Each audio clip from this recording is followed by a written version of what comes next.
Alrighty, good evening and welcome to the stream. This is a new thing that I'm doing. I've never done anything like this before, but tonight, basically, what I'm going to do is run through a presentation that I've been asked to give to one of the teams at my company.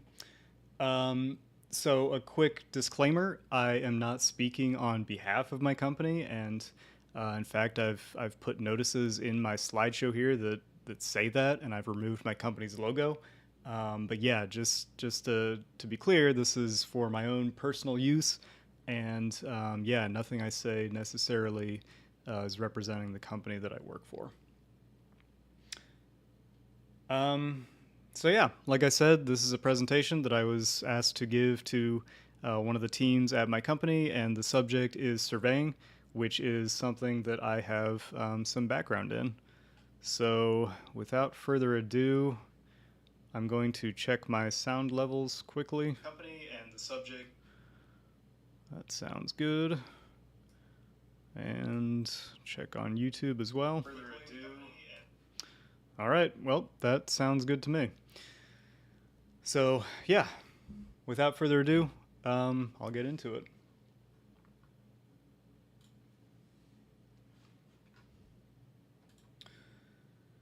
Okay, so here is my presentation, and it is, it looks pretty good, but for real, it's going to look even better than this because I did it in PowerPoint, but I'm showing it here through Google Drive, so some of the things are kind of messed up.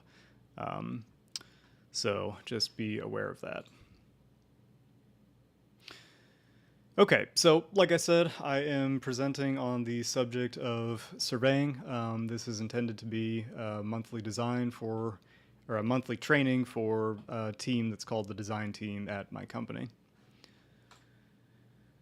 Quick statement of qualifications. So I took a surveying class as part of my Bachelor of Science in Civil Engineering. And I worked as a surveying aide for the city of Bloomington, Minnesota during the summer of 2012. By far, most of my knowledge comes from the literally hundreds of plats that I drafted at my first employer over many years there, and I did all of this under the supervision of professional land surveyors.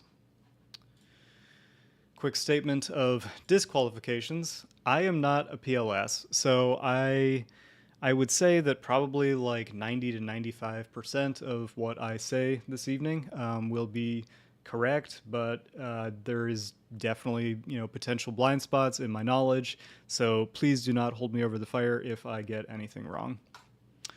And I still drive my mom's 2002 Camry. So, what is surveying? Like any good presentation, I am starting mine with a series of definitions here. A couple of these first two come from the Encyclopedia Britannica. Number one, a surveyor is a godlike person that is infinitely more cunning than an engineer, but unlike engineers, actually have developed the social skills of an A-list celebrity. So, yeah, that is obviously true. I mean, engineers should generally never be allowed to interface with the public. Number two, a typical surveyor uses all manner of cool robotic instruments, laser scanners, electronic measuring devices, high-end computer programs, and a beat-up old four-wheel drive. That is also true. Surveyors get to use some very cool equipment, and yeah, they get to do it outside, and that's definitely a benefit of being a surveyor. On a slightly more serious note, I'm not going to read it to you. You can read the Wikipedia definition, but basically, surveying is all about figuring out where stuff is in the world. Super brief history lesson. There are some very famous surveyors in our past, and I have their images right here. So we have a couple former presidents, as well as David Abercrombie, who is, of course, the founding father of Abercrombie and Fitch, which is, a cornerstone of American culture. So, surveying in a nutshell, I've kind of created a bunch of steps here that I think sort of represent, the process of surveying. And essentially, the following presentation will go through each of these steps one by one, and go into greater detail. So, step one is research. Step two is get equipped. Step three is establish control. Step four is gather field data. Step five is put the files in the computer. Step six is generate a deliverable. Step seven is a mystery to me. I believe it involves accountants. And step eight is to profit, which of course is the goal of everything we do in life. Um, this presentation, I've been asked to hold it to an hour. I think it will probably be longer than that. And specifically during the stream, I'm going to go into as much detail as possible. When I really do the presentation, I may be kind of skipping over some things, but I figured, as long as I'm streaming it, I would do the full thing. Okay, so step one, as I said, was research. And what this usually entails to start is to obtain plats from the county recorder. So what we could do is, I could draw a plat and show it to you and say, this is my property.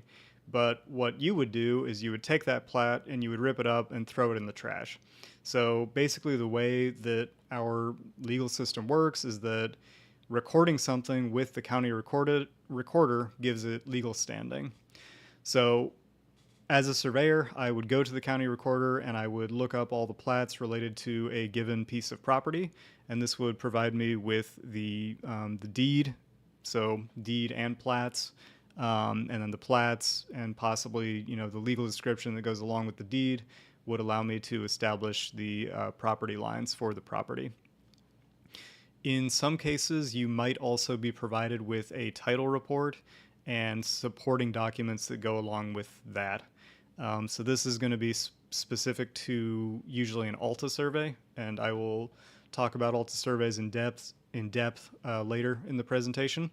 But yeah, the title report that always goes along with an ALTA survey is also going to include that legal description as well as any easements that affect the property.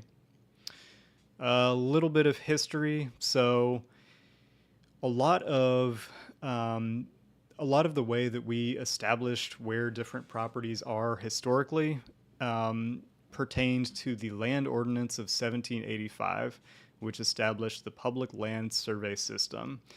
And so the map in the bottom left here, as you can see, there are many states that are colored, but then there's some that are still blank. And essentially what the colored states represent are the states that were subject to that original PLSS system. The blank states had already been established to a point where, or specifically the ones, to the east, along the East Coast, they had already pretty much established their property lines before the ordinance was passed. So there was no need to go back and try to establish this system. So what the system actually is are basically a series of many, many squares, thousands, tens of thousands, that go over all of these states. And these squares are called sections, and each section is 1 mile in both, both sides of the square are 1 mile. So essentially, these sections are given a number, and so backing up a second, the whole country, all of these states have what are called principal meridians and baselines running through them. And basically, a principal meridian is just a north-south line that's at some location, and then the baseline is an east-west line that's, again, at some location. So this is just a way of, kind of dividing up the states and describing, and providing a way to describe where a certain area is. So once you have that, you have what are called township and ranges. And township simply refers to the distance north or south of a baseline, and range refers to the distance east or west of a principal meridian. So in this case, we have Township 1, Township 2, Township 3, Township 4 going to the west. We would also have Township 1, 2, 3, 4 going to the east. And then similarly, you would have range 1, 2, 3 going north and range 1, 2, 3 going south. So basically what this graphic is telling you is that this area right here is in Township 2 south and range 3 west. So if you blow up that area, you get 36 sections. And like I said, each one of these sections is 1 mile by 1 mile. And they are always numbered in the same way. They start at the top right, and they kind of snake around down to the bottom. So if you further look at that 1 mile by 1 mile section, that is divided up further into quarters and quarter sections, and sometimes you will see that they are referred to as halves. So like, in this example, we have the west half of the southeast quarter of section 14 of Township 2 south, range 3 west of the, and these principal meridians should be numbered. So it doesn't say what it is, but let's just say it's the second principal meridian. Similarly, you might have the northeast quarter of the northwest quarter of section 14, blah, blah, blah. So basically these are, very basic legal descriptions so that you can figure out where exactly the plot of land is across the PLSS system. So to basically set these, originally surveyors set these stone monuments like this picture in the top left here. And since then, a lot of our roads, especially in wide open areas like most of the state of Illinois, where there's not a lot of like forests or rivers or cities,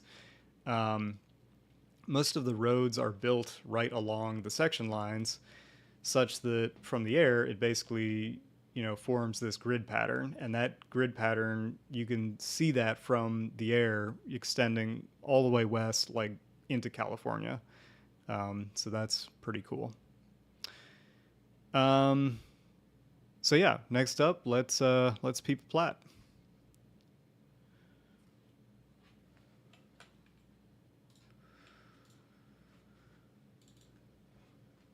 Okay, so this plat is for an actual project that we are working on, and I'll zoom in a little bit.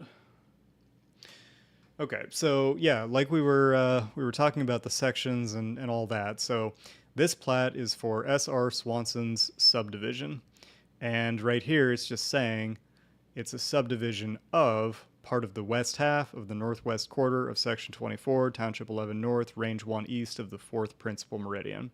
So that is really all the information you need to figure out where this plat is.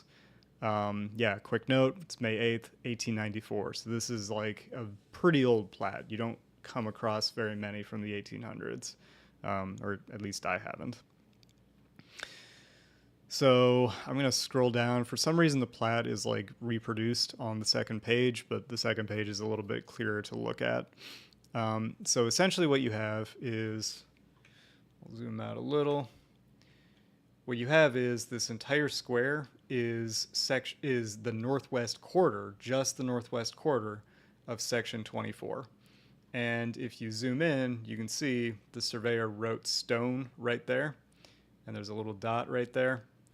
And he wrote stone right there with a little dot. And basically what that means is that when he went out here, he was able to find some of those stone monuments. And so he's just drawn a line between them. From there, he came over to the right, or to the east, 1,320 feet, and you will notice that that is exactly 1/4 of a mile. So what's going on there is this is the northwest quarter, and so the you know, the east-west dimension of the northwest quarter is half a mile, and then the east-west dimension of the northeast quarter is half a mile, and that's where you get that full mile across, you know, the east-west direction of this section. So looking further, yeah, like this says, we're only looking at the west half of that northwest quarter. So this is the edge of the subdivision, and then this is the south line of the subdivision. And basically, what the surveyor has done is, you know, come over and set an a round iron pin. I'll zoom in on this real quick. It's a 1-inch round iron pin, 28 inches long. But if you look at it carefully, you'll notice that it's not actually on the half, or on the, I guess you would call it the quarter section line. It's 33 feet. There's a small 33 right there. It's 33 feet off of that line. And the reason he has done that is because he is establishing a half right-of-way called Viola Street. And then there's another one up here that is called, it looks like Cairo Street, but in Illinois, we call this Cairo Street. And that is 66 feet wide, so that's a full right-of-way width. 66 is a very typical width for a right-of-way. So that's what's going on there. Basically, from there, it looks like the intent was to have lots 1, 2, 3, and 4 be 10 acres, and then lot 5 is 5 acres. So, you know, once the surveyor knew this, this dimension, he was able to simply divide 1 acre by that many feet and get these dimensions along the west edge here. So just a couple other random things I thought I would point out. Up here you have what would today be called the surveyor's certification, basically just saying that, you know, I prepared this plat and it is correct to the best of my ability. So it says, I hereby certify this plat is correct to the best of my knowledge and belief, surveyed and platted May 8th, 1894. But I think it's really interesting that it is signed by a civil engineer. And what that shows is that back in 1894, states had not yet differentiated the license between a surveyor and a civil engineer. And yeah, so that is, I think, pretty telling and kind of speaks to the amount of overlap there is between surveying and civil engineering. And then down here, I just thought this was interesting. This is basically the city's certification, saying that it meets all of the city standards or whatever. It's signed by the city clerk, and the corporate seal of the city of Galesburg in 1894 was literally the city clerk taking a pen and just doing a sort of jagged circle with the words corporate seal in the middle of it. So yeah, that is some old school efficiency right there, and you have to appreciate it. Okay, so that was a plat. So that was step 1. That was our research. We went to the county recorder, we got supporting documents, and, you know, we did a history lesson. We looked at our plat, we figured out where our property is. Step 2 is to get equipped. So I've just kind of listed some basic, very broad equipment types here. You might have a level and rod if you're only looking for vertical information. Kind of, unless you want to use stationing, then you could kind of get some horizontal information as well. You might use a total station with, you know, in conjunction with either, you know, a data collector or field controller. It's the same thing, just different terminology. You might need to use a GPS receiver, and then that is paired with a rover. Or you might be lucky and you get to use super cutting edge NITO stuff, so it's an unmanned aerial system or a laser scanner, or some other cool stuff that's out there. So step 3, after you've gathered your equipment, you need to go out to the site and you need to establish control. And that is not a wrestling move. That is literally referring to establishing control points on the site. Some of this regional terminology varies, so if it's different from what you're used to, that is probably why. So once you get to the site, you need to rootle around for existing monumentation, and So basically, you had that plat, and so you generally know where you should be looking for, different monuments or property corners or whatever they are. And kind of the first step is to use a metal detector and to, scan the ground looking for usually an iron rod or an iron pipe, and that's why they make them out of iron, is so they're very easily detected by metal detectors. You might also find those section corners that I was talking about, and you might also be looking for a benchmark if you want to use that to establish the vertical datum of the site, which, depending on the type of survey, you may or may not be interested in. If you're doing something like a boundary survey that needs to hold up to certain state standards, you may also need to set the missing monuments. And what I mean by that is if you have a property that's a rectangle and you found 3 of the monuments, a lot of state statutes would require you to set that 4th one where you believe that it goes, and that's just a way of making sure that we're continually reestablishing where a given property is located. So once you have the location of the property boundary, you will set control points within the property, and you will most likely be using a GPS system to geolocate those control points to a universal coordinate system, and I'll talk more about that in a minute. But basically, what you want the control points to be are unmoving reference points. They are usually 1/2 inch diameter by 30 inch long rebar, which is hammered into the ground, and it usually has a custom cap that identifies the surveyor's license number on it, or at least the company. If you're in a place that there's a lot of pavement and you don't have the option of pounding a piece of rebar into the earth, you might use either a chiseled cross, which is fine for concrete, and that is literally just taking a chisel and chiseling a cross into the concrete, and there's a picture of one there. If you're in asphalt, you might use a mag nail instead, because it's hard to chisel asphalt with, and get a clean mark into the surface of the asphalt. Most Nexamp sites, we would definitely see just iron rod control points, I think. So I think I might have said, they need to be distributed across the site, and the point of that, or the way you're going to be using the control points, is you're going to be setting up a total station on top of them. So the total station is the device that sits on top of a tripod, and it is constantly scanning to look for where the prism is that you are holding. So you need to be able to visually see the total station from anywhere that you want to be doing surveying. So that's going to kind of dictate where you are wanting to set the control points. So for example, you don't want to set it next to a tree where it's going to block the view of a lot of the site, and you want to distribute them in a way where you can see them from anywhere on the site. I will quickly go over to the right here. And just talk about, I should mention, a lot of these slides toward the top, there will be a question up there. And basically what these slides are questions that I received from the design team. I solicited input via a survey, and I received a bunch of questions back. And so this presentation largely tries to answer those questions. And so if you see a question up at the top, that is what that is.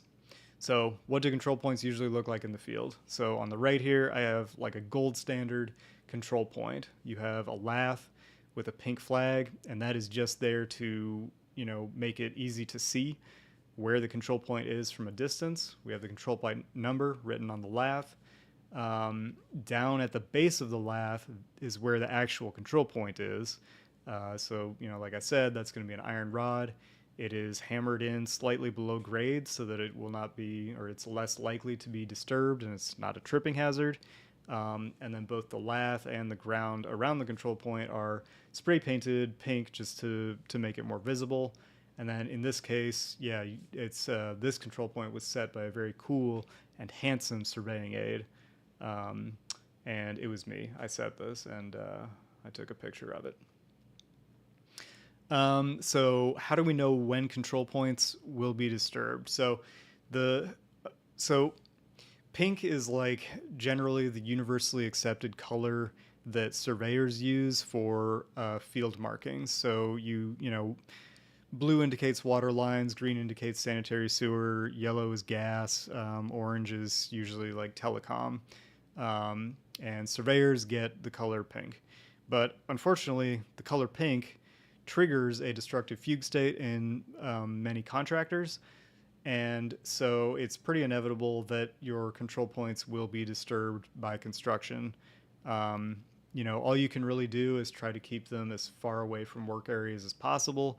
But, like I said, you want them to be in places where you can easily see them. So that is just not always possible. So here are just some random photos from my travels that show some, I think, kind of cool things. On the left here we have a picture of me straddling the equator in Ecuador. In the bottom center is a monument that I found, or that is located in the ground, kind of right behind where I'm standing.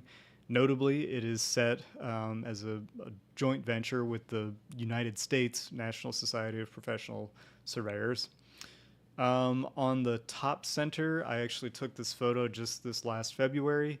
That is about like 50 feet from the rim of the crater of the Kilauea volcano on the big island of Hawaii. Um, and in the bottom right, that is probably like 500 feet away from the US Canadian border. It is in Voyageurs National Park, which is like northeastern Minnesota. And then in the top right, we have the Lands and Surveys Department of the Bahamas. That's on Nassau. And notably, the building is pink. And I really wonder if that's because, like I was saying, pink is the color that surveyors use. I don't know. Maybe it's just a random color, but yeah, I think it would be pretty cool if it was intentionally selected. Okay, so we did step one, we did our research. Step two, we got our equipment. Step three, we set some control. Now, step four, we're going to be gathering field data, and I've basically divided these into like four ABC. So the first methodology that I mentioned was leveling. And so, yeah, like I said, a level. So it's an optical device that sits on top of a tripod. I actually painted this picture in Microsoft Paint um, just to kind of show what that looks like. And so a level gets you vertical information only, unless you're going to use it in conjunction with stationing, but that's probably not too common. So yeah, you set the level on top of the tripod. You make sure that it is perfectly level. Then you whip out a field book, which are those kind of orange books. Sometimes they're other colors, but these field books are specially designed to be used by surveyors. And so basically, the way that you run a level is you will have the rod personnel hold the rod on a benchmark that has a known elevation, and because the rod is perfectly level, whatever height you're reading on the rod, is the height of the level, which is called the height of the instrument. Then you ask the rod personnel to go to another location of whatever you're measuring, so like the rim of a manhole, back of curb, edge of a sidewalk or a swale or whatever it is, and they hold the rod at that location, and you take another height measurement.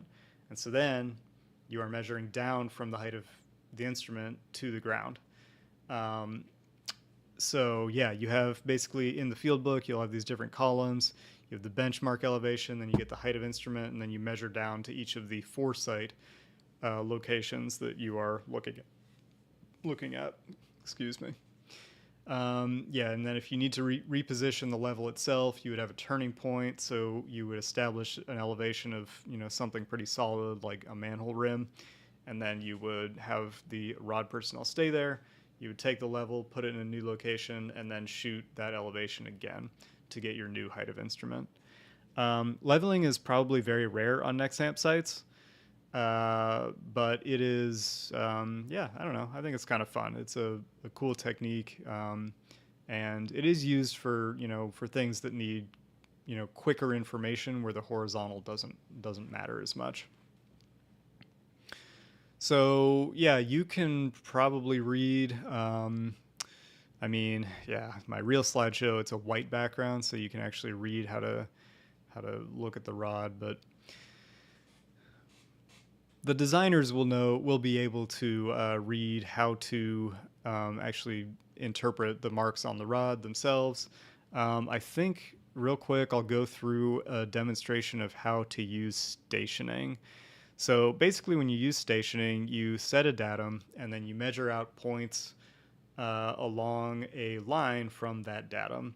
And so in this case, we've established a center line that looks like it begins at station 13 plus 00 on the left there. And by the way, I'm looking at the image in the bottom left of the slide. So you have 13 plus 00. And basically all that means is that that point is 1,300 feet from the datum. So the zeros are you're literally just putting a plus between the thousandths and hundredths place and the tenths and ones place of a number, and it just makes it easier to say it's station 13 plus 50 instead of saying like 1,350. So I guess real quick, if anybody wants to try to put in the chat what they believe the station of point B and station of point A is, we can see if anybody gets it right. Seeing no one, the station of point B is 15 plus 25. And the reason I know that it's plus is because it's going in the direction of the stationing. So you can see it goes from 1300 at one end, going upward to 1600 at the other end. So that means that, we have station 15 plus 00, I should say, and then you're going up. So it's 15 plus 25 would be that station. Station A is right at 1400, but you can see it's 40 feet to the side of it. So in the way you do that, and I'll just bring it up actually. So the way you do that is you would have 14 plus 00. That's the station along the center line. And then after that, you would denote this as 40 foot left. Now, how did I know that it was 40 foot left and 40 foot right? Well, once again, you assume that the observer is always facing in the direction that the stationing is increasing as you go along. So if you were standing at station 13 plus 00 and looking towards station 16 plus 00, point A would appear to be on your left side. So that's why it's 40 feet left instead of 40 feet right. So that was kind of a basic understanding of how stationing works. Next, I will talk about total stations.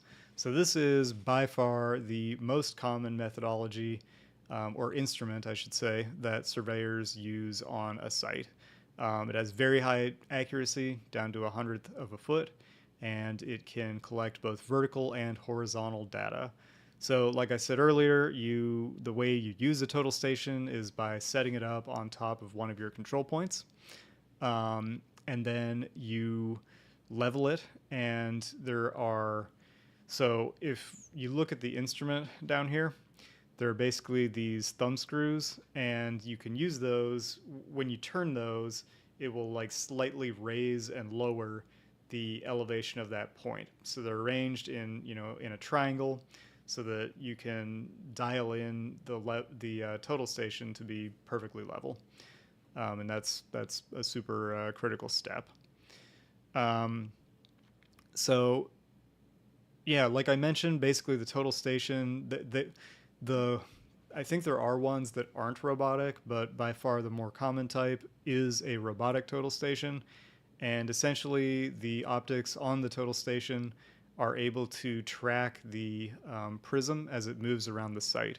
So just, you can see this image on the left here. There's a prism. and it's housed within what's called a target, and the target sits on top of a rod, and the surveyor carries the rod around, usually like on this one right here. Usually there's a data collector that has an attachment to the rod so that the surveyor can type in information as he moves around. So I will explain what information he types in. Basically, a surveyor moves around a site and does what's called shooting points. They shoot points on the site, and I'll explain that a little more on the next slide. How the total station actually works, it uses something called electronic distance measurement, EDM. It does not require glow sticks.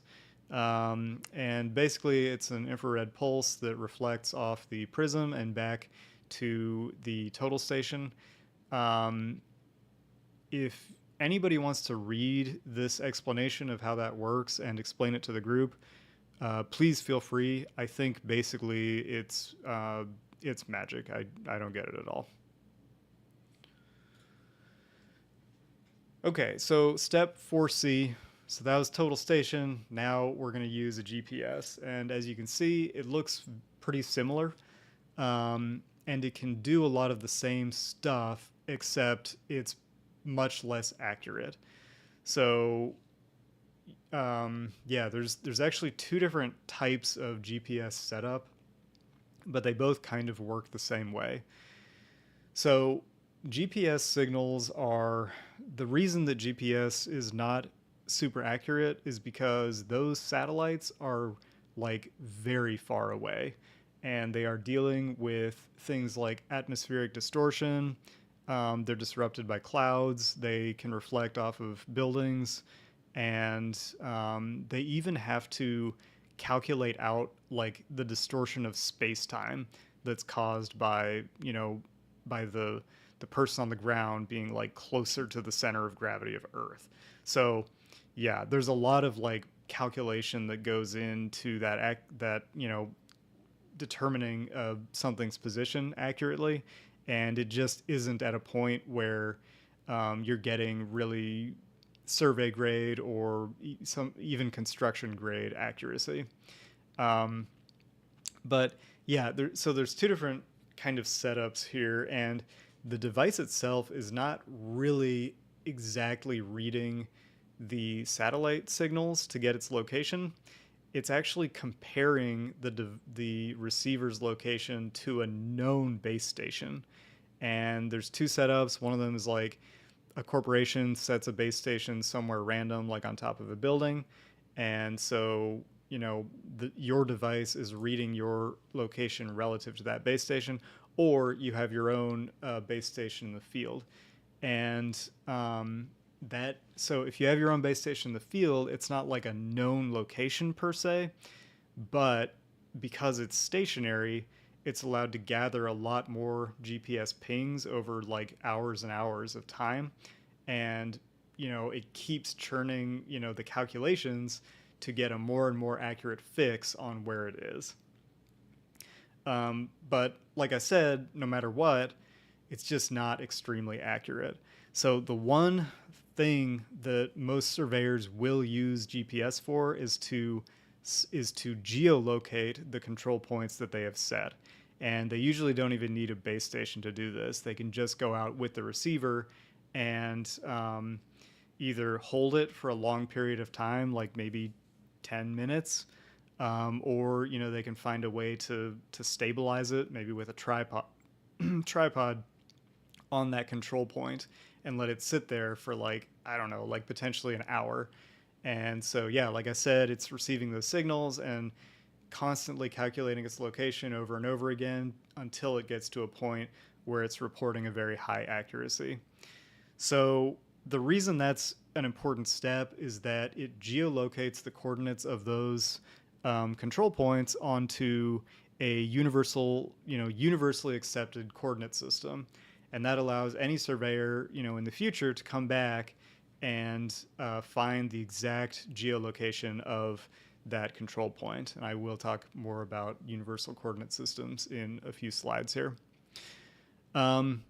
So yeah, whether you are using a total station or a GPS, you do what's called shooting points, and this is the process of collecting your topographic data. So what the surveyor does is goes out and holds the rod above the point that he's trying to shoot, back of curb, manhole, flow line of a swale, whatever it is, and then they will type in a code which identifies what that point is. So like BC is a back of curb, FL is a flow line, TS is a top of slope, and they may or may not include a descriptor key. And a descriptor key can essentially automate the process of creating line work that is connecting the points that they're shooting. So yeah, and then if there's like a big open area, the surveyors will typically do like a 50-foot grid over that area. So like just take a point every 50 feet, and that's like considered kind of your standard resolution for points in an open space. So we've talked about leveling, total stations, GPS, and this is the last piece of equipment here, UAVs and other neato stuff. So yeah, just a quick note, because I know this is talked about a lot, but there's LiDAR and then there is LiDAR. So LiDAR really refers to a measurement methodology, not really the deliverable itself.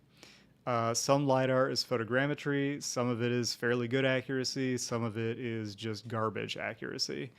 So when we use the term LiDAR at this company, what we're really referring to are publicly available, fairly low accuracy digital terrain maps that are usually surveyed from a plane.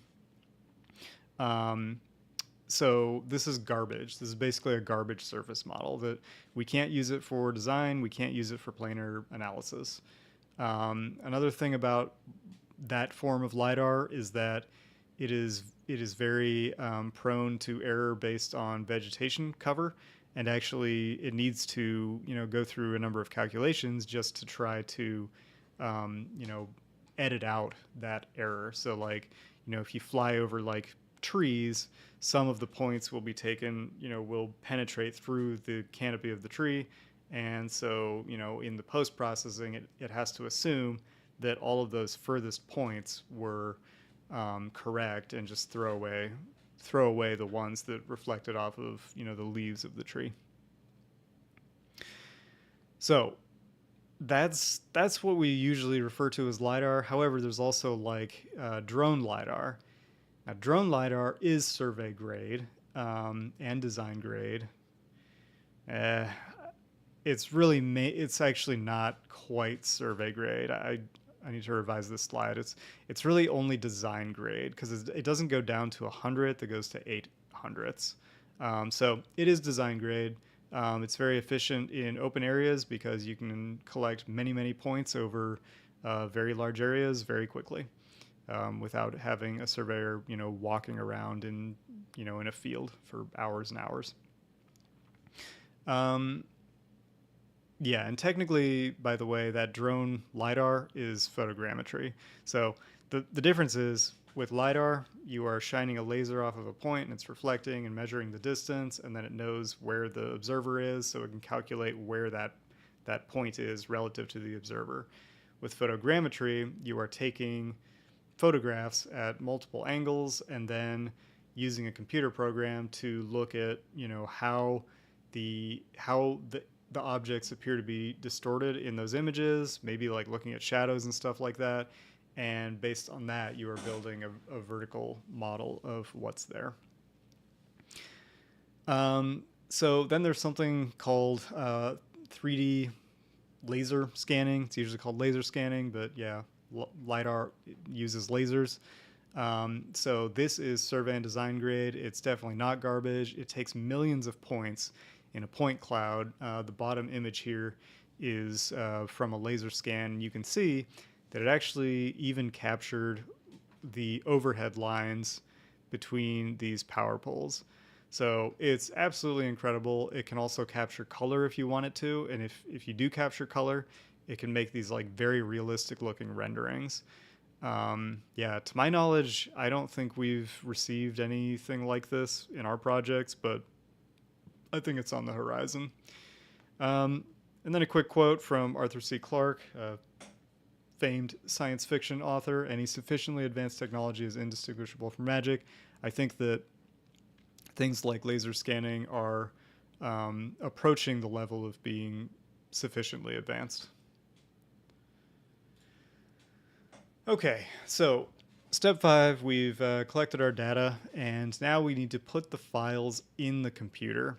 So survey controllers output point files. So I talked about how the surveyor is typing in these codes and he's taking a shot. And so basically, what the controller outputs is information about that point and the description that the surveyor typed in. So the most common point file format is called a CSV, which is a comma separated value file. Excel can read these, and I have a snip of one here in the bottom left of the screen. And so basically, these can be formatted in different ways, but a PNEZD format is the most typical. And what that stands for is point number. Northing, easting, Z refers to the Z axis, so like the vertical, that's the elevation, and then D is the description. So just as an example, looking at row 2, we have point number 33. It has a northing of 4,900 whatever. It has an easting of 10,069, and then it has an elevation of 509.9 whatever. And then the description is telepole, so it is a telephone pole. So yeah, point codes, there can be like literally hundreds of them. There is no standardization at all. So it differs between companies and between states. Here, kind of in the middle of the screen, is a snip of a bunch of them. So like, yeah, AC is an air conditioner, BC is back of curb, and then, CP is a control point. In the state of Illinois, IDOT very annoyingly uses only numerical point codes. So like they basically expect surveyors to memorize that like a manhole is like 1357. And, again, there are like literally hundreds of different codes. So yeah, that's pretty unfortunate if you ask me. So how are field surveys turned into CAD files? So basically we have generated the CSV file, and the next step is basically for a CAD technician to take that CSV file and open up AutoCAD Civil 3D or some other CAD program. And there's literally a button that says import points, and then you will select the CSV file, and there's a bunch of settings that you have to go through, and then it will import all of those points as Kogo points. So on the right side of the screen, this is just the properties pane, and I've selected a point. As you can see, it has a raw description of EP, easting, northing, and point elevation. And yeah, in this case, it has also generated some line work, running left and right, and that's representing the edge of pavement. So yeah, like I said, you're using a CAD program to do this.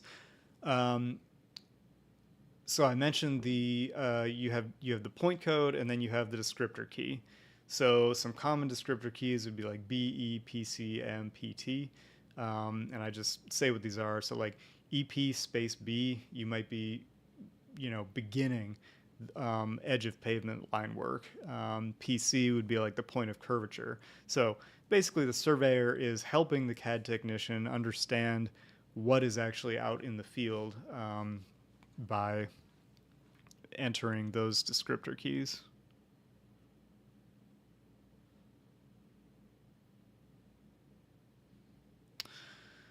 And then I just have an image here. I just wanted to show like this surveyor obviously is attempting to do a 50-foot grid survey.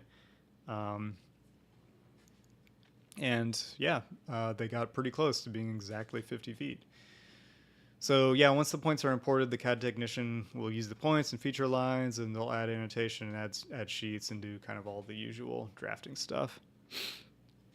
This slide here is just an image of a few of my pets, and it has nothing to do with surveying, but I just kind of I find these images to be life affirming, and I think they will help us get through the next slide.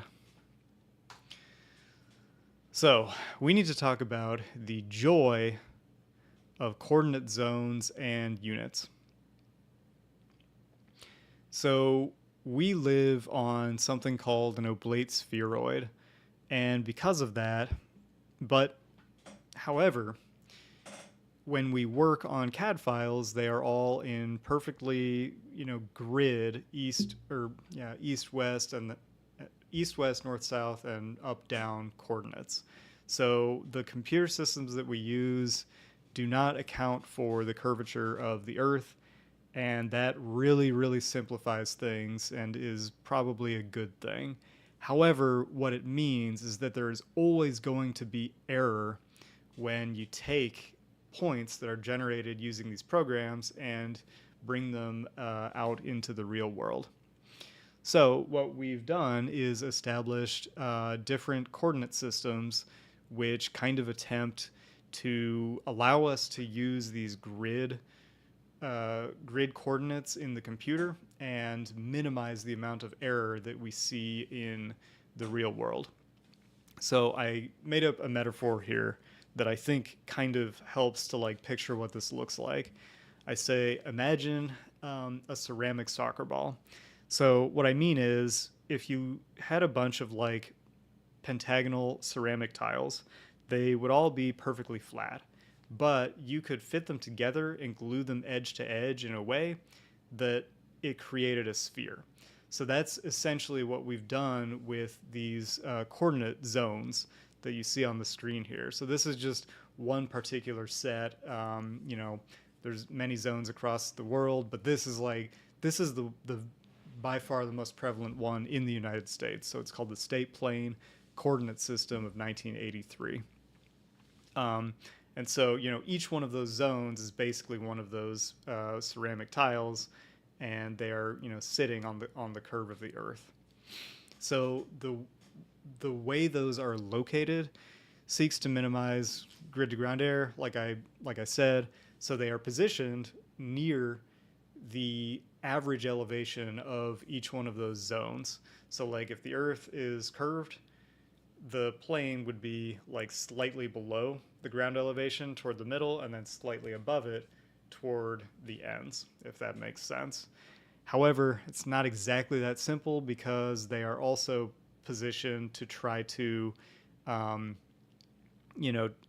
take into consideration population density, so that basically the logic being wherever there are more people, you're going to be doing more surveying most likely. And so there's some preference given to locations that have a lot of people. So you want to minimize the error in those locations. So within each one of these zones, there is exactly one line that is oriented toward true north. All other locations are beginning to diverge from that true north. And so, we talk about this a lot on projects, because essentially all of our energy modeling is, of course, assuming real world conditions. And in the way the real world is that, the sun is moving across the sky, not based on some arbitrary grid system, but based on where, the true north of Earth actually is. So this bottom right graphic, we have north, north, and north. There's true north, and then there's the grid north, which is slightly off of that. We have our convergence angle, and then we have magnetic north, which is just completely useless and we should never pay attention to. Excuse me.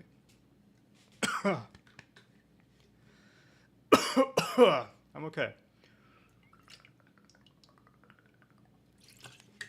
That's what I get for talking for...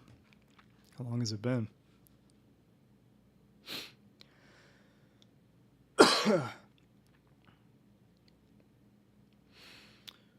Oof, 52 minutes. All right, I gotta get through this. Yeah, there's rumor that there's going to be a new state plane coordinate system coming out in 2022, but I haven't heard anything about that, so I might be just wrong there. So that's kind of some stuff about coordinate zones. The other thing I wanted to touch on were units, and basically we have an unfortunate situation here because basically most of the world uses something called the metric system that's like super clean and logical. And what they did was they defined a foot as a particular increment of a meter. And there's like a couple countries that just they still use this like weird and just antiquated system called the imperial system, and they used a different standard for the length of a foot, and this is called the U.S. survey foot. And if you compare them, it just happens to be that an international foot is 0.999998, no repeating, so cut it off right at 8, of a survey foot. So this is a problem because the computer programs we use allow you to scale objects based on that conversion. And also, the state plane coordinate system tends to have coordinates that are in like very, very large magnitudes. So in Illinois, all the coordinates are like in 1,000,000 feet. And if you do the math there, 1,000,000 times 1 minus 0.9999998, which is 0.000002, gives you about 2 feet of error if you make that conversion inadvertently. 2 feet is enough to cause construction disasters, but it's not enough to easily notice in the program. So this is a really bad scenario, and I don't have a great solution, but it's something that we really should be paying attention to, and not making this mistake. Yeah, and if you don't believe that units matter, ask the Mars Climate Orbiter. Quick little history lesson. The year is 1998, and NASA has spent $500 million to send a satellite to Mars to study its climate. And NASA is, an agency that does a lot of international collaboration, and so they, of course, use the metric system because that's just what everybody else uses, and it's very logical. But they partnered up with a corporation called Lockheed Martin, and Lockheed Martin happened to be in one of those couple countries that still use the imperial system, and so they did some programming using the imperial system, and they put it together with some programming that NASA did that's in the metric system. And so when the orbiter arrived at Mars, it failed to properly execute its orbital entry burn, and we lost it. We have no idea where it is anymore. It either burned up in the atmosphere or was flung back out into space and is still in a heliocentric orbit, but we don't know. So, yeah, we're not doing rocket science, but we can still cause very bad errors if we get our units mismatched. Okay, so we have done all of our research, and then we got our equipment, we went out, we gathered field data, we put those files in the computer, and now it's time to generate our deliverable. Once again, regional terminology varies. There's a bunch of different types of plats, and yeah, states have, they set the standards and therefore kind of the naming convention. Also, local municipalities set these standards. And so there's different standards, different terminology. But these are kind of some basic rules of thumb, and I'm not going to read through this. You can look at that yourself. But I do think that the most important one for us and the work we do is an altiplat. So I want to go into pretty deep detail on what an altiplat actually is and what it involves. Okay, so what makes an altiplat so special? And the answer are the minimum standard requirements and Table A. So ALTA stands for American Land Title Association, and they developed these standards in conjunction with the National Society of Professional Engineers, or Professional Surveyors. The ALTA standards are considered basically the standard for land development due diligence, title insurance, commercial real estate transaction. However, their content varies widely, and that's because the ALTA standards, they do establish a minimum standard, but that's kind of like the bare bones required for these different transactions and processes, or insurance or whatever. Then there's also this Table A, and this is just a list of optional responsibilities that the client can ask the surveyor to perform, but doesn't have to necessarily. So let's go ahead and peep the standards and Table A.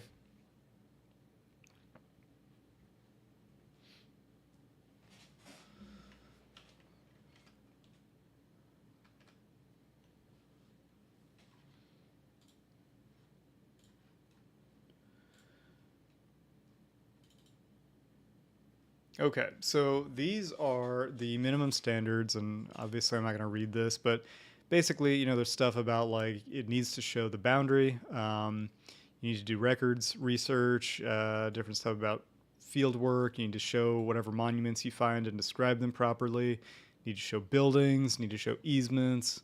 Cemeteries. There's a bunch of stuff about specifically what needs to be shown on the plat. And then there is a very specific like certification that the surveyor needs to include. Then we get to Table A, and again, these are the optional requirements. So like the surveyor doesn't, this number one, just as an example, the surveyor doesn't have to reset any monuments unless there's state requirements for that, but the client can ask them to, right? So it's just an optional requirement. A pretty critical one here is number 5. And yeah, I felt like I was getting a lot of questions kind of about this. But basically, number 5 is to show the vertical relief with the source of information, for example, a ground survey, an aerial map. Show the contour interval, show the datum with originating benchmark when appropriate. So what that's saying is if this is checked, if the client checks this box or line right here, the surveyor has to provide a vertical relief. And they have to state the source of that information. However, that source could be a ground survey. It could be an aerial map. It could be LiDAR. It could be whatever. They just have to state the source of the information. They also have to state the contour interval. That could be 1 feet. It could be 1/10 of a foot. It could be 20 feet, right? So the point being is there's no standard that really exists to say, like, if it's an ALTA survey, therefore the surface, or the topography was surveyed in this, to this standard. It's just not a thing. The one caveat to that is that Table A includes line 20, which is just a blank. So if our company was asking for an ALTA survey, we could put on that line, like, we want the surface to be up to this particular standard. And then the surveyor, they would have to do it, as part of their contract with us. So yeah, that's kind of how, that's why, I can't, you can't make any like blanket statements about what a plat includes necessarily, or an ALTA plat, I should say. So yeah, that was that. And while I'm out of here, let's also quickly look at a couple of ALTA plats. So yeah, here is one. Let me start with the other one, actually. Here is one that is an example of an ALTA plat that has no surface information at all. There's just no contours. And of course, the reason for that is that I can't zoom in. There we go. But if you look at the surveyor certification, item 5 is missing. So that item 5 was the one about, showing the contours, and it's just not on here. So it's just not part of this ALTA survey. This one, it does include item 5 up there. So there's the contours, and then, down here, it's basically stating the source of those contours. 2-foot elevations, NavD88 using a GNSS. So yeah, they used a GPS equipment. They didn't use a total station, so it's lower accuracy basically. And then yeah, I just highlighted there's a convergence angle provided up here, which is helpful. Okay, so yeah, there was also a question about what does it take to update an Alta, and that really depends on, I would say, number one, is the same surveyor just updating an Alta they did before, or are they taking somebody else's Alta and updating it themselves? So I think that if they're taking somebody else's work, they really need to verify quite a bit of information out in the field, and so that can be very expensive. I also had a question about what does an Alta, or what should an Alta not include. I don't think the standards like exclude any particular information. They just say like the Altaplat must live up to these certain standards. Um, yeah, and then down here I just basically threw in a metaphor. I think sometimes with plats you can kind of think about the phrase "not all rectangles are squares, but all squares are rectangles." So like a boundary plat isn't an altaplat, but an altaplat is a boundary plat because of those minimum standards. Okay, so that was kind of step 6A was generating deliverables. We were generating different types of plats. Now, step 6B, we are generating deliverable in the form of just data.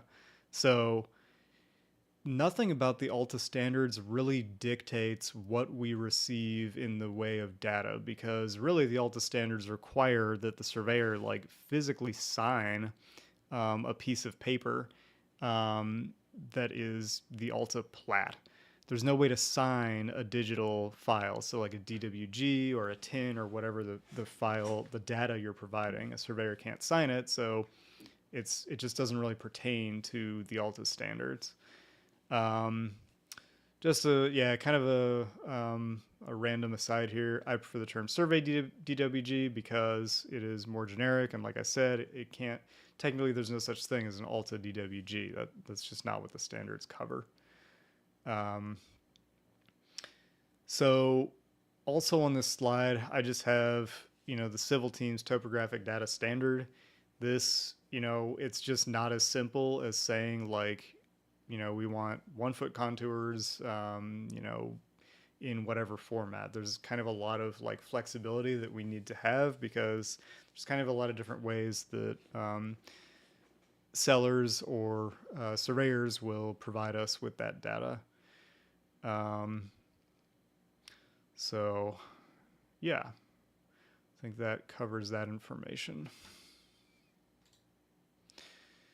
So that was step 6B. So now we're on to step 6C. We might just be generating our deliverable might just be to provide construction staking. This is done using hubs and lath. And basically, this is just pounding stakes into the ground at a particular location. It might be like points along a curve, or it might be an edge of pavement offset a certain distance. And so kind of in the bottom middle of the screen, you have a hub pounded close to the ground with a lath behind it.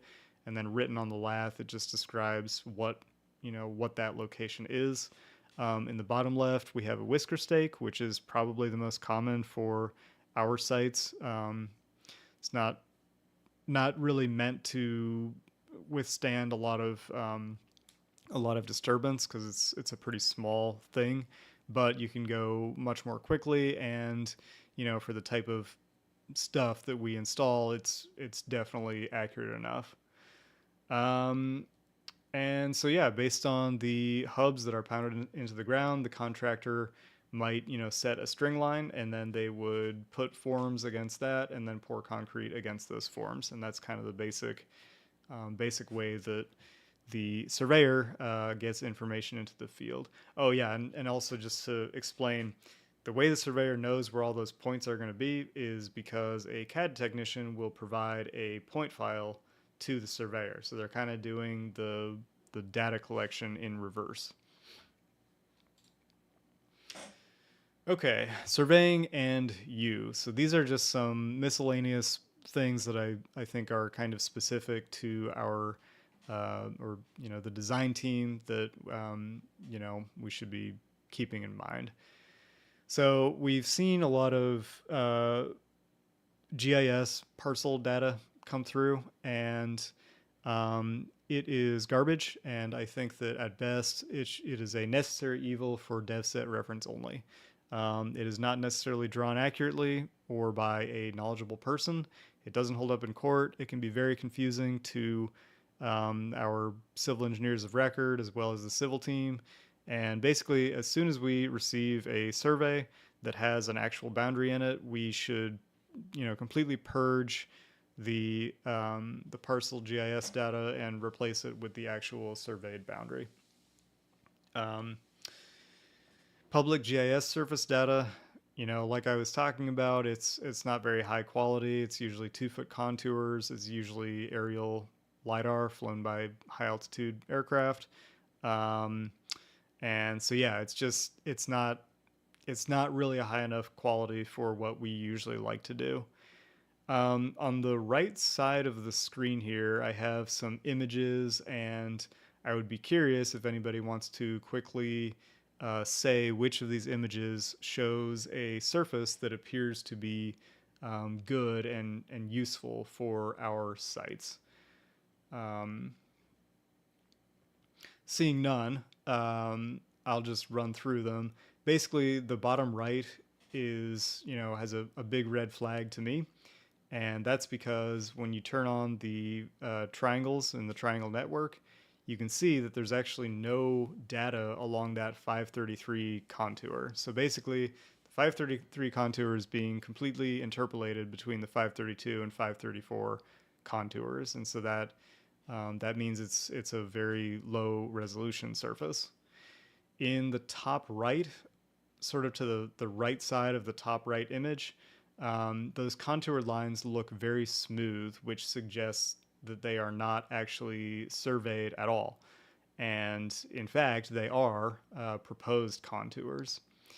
In kind of the left and bottom left area of that top right image still, when you get this very modeled looking appearance, that is usually a sign of LiDAR, because the LiDAR is taking a number of points that are just above and just below a contour line.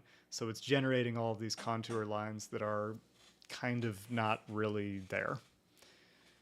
Just bouncing off of vegetation or whatever happens to be there.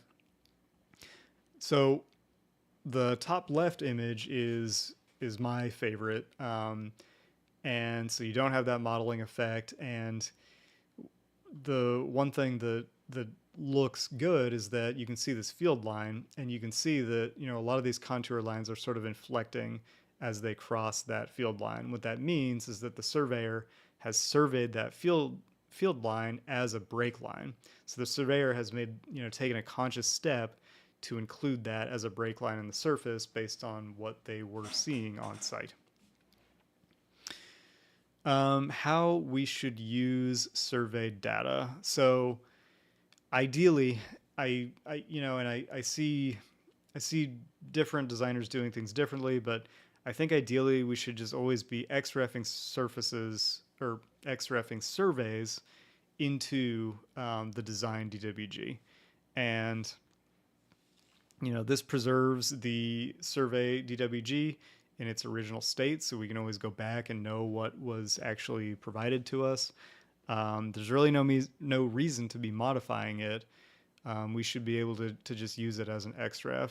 If we need any of the data that's actually in it, I think we could start to use data shortcuts instead of copying stuff between drawings. And then touched on it earlier with the coordinate zones and stuff slide. We need to make sure that we are geolocating things with a unitless insertion scale. So this bottom left image here, this is just the units settings, and the insertion scale setting needs to basically always be, it needs to always be set to unit list to avoid that international foot, US survey foot conversion issue. And then my last slide here, I know I am probably well over time, but my last slide here basically are some other questions that I received after, soliciting feedback, and they didn't really quite fit into the subject, but I didn't want to, not address them. So what to look for when combing survey files for potential errors. I wasn't clear on what this question was really getting at exactly. So yeah, if you want to elaborate that here during the call, that's fine. Otherwise, you can send me a message later. But yeah, I don't think there's anything we really need to be combing survey files for. I think that when we receive them, they should pretty much be good to go. And then a question here about how do we handle changing terrain after rainstorms, just general soil shifting over time. How do we account for this at different stages of a project life cycle, develop, construction, and how frequently are we validating the topography after a project has been constructed? So during construction, we should have erosion control measures in place that are going to prevent large movement of the surface. After construction, when we hand it off to NAMS, the site should be fully stabilized. If we discover erosion, we remediate it, with fill, seeding, whatever we need to do. Post-construction topographic surveying is not typical, I don't think, unless you might have a case where a municipality requires you to, create a surface model of a stormwater basin to make sure that it's large enough to achieve the design intent. Yeah, and I think that, erosion and sediment control actually would be a good, civil design training topic maybe someday in the future. So with that, where am I at time-wise? Yeah, hour and 20 minutes. So there's no way I'm going to keep this under an hour. So that is something I need to keep in mind. But yeah, if anyone has any questions, feel free to put them in the chat. Otherwise, feel free to reach out anytime about anything via Teams or, give me a call, whatever works best for you. And I hope everyone learned something. I hope that I have demonstrated a level of knowledge that, will permit my boss to not decide to fire me. And yeah, thank you all for listening.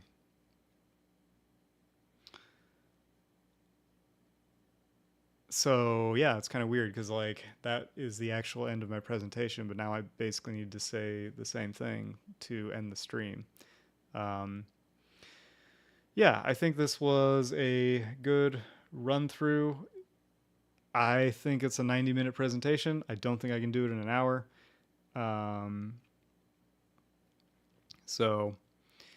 And I don't really want to cut anything out. The more I think about it, I kind of like everything that's in there. I think it's all interesting, and I think that, yeah, I think it should stay. Everything in here is kind of like a basic, overview of surveying. So, yeah. Well, it's super late at night. I need to sleep.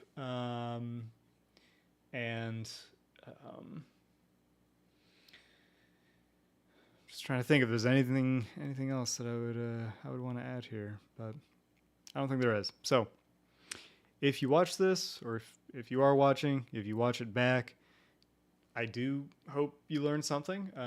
I think surveying is interesting stuff. And whether or not you learn anything, I hope you have a wonderful evening.